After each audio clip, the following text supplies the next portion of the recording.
Graphing kinematics equation 1. Let's line up our new equation with an old algebra favorite, y equals mx plus b. So to get it into that form, we're just going to have to swap these two terms. We'll put at first and then v naught second.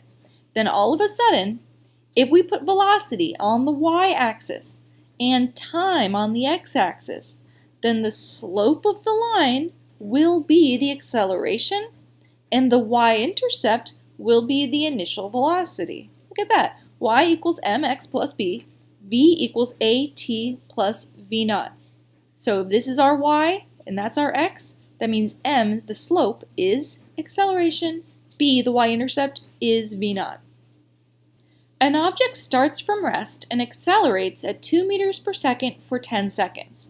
What is its final velocity? Instead of using the first kinematics equation algebraically, let's graph it.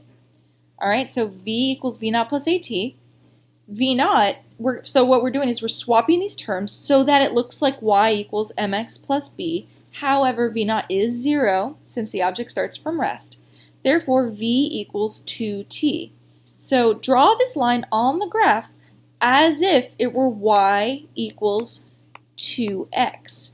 So we're going to have velocity on the y-axis, we're going to have time on the x, and therefore the slope of the line will be 2. And it's going to start at the origin because, remember, we don't have a y-intercept, it's just 0.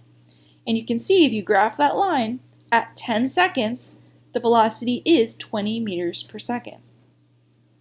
You are given the following graph. What is the object's initial velocity? What is the object's acceleration? How can we represent this line with the first kinematics equation? To find the object's initial velocity, first we're going to put the equation into y equals mx plus b form, aka swap these two terms. And then remember, look, the initial velocity is the y-intercept. So look at your graph. Where does the graph cross the y-axis? Right here at 3. The y-intercept is the initial velocity, therefore initial velocity is 3 meters per second.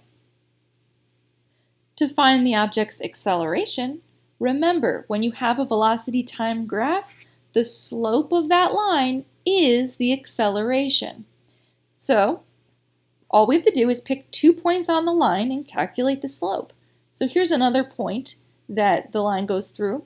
So 9 minus 3 over 3 minus 0 is 2. Therefore, this object has an acceleration of 2 meters per second squared.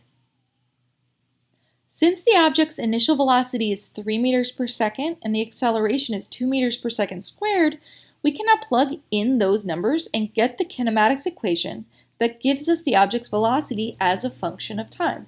So here we have v equals v naught plus at.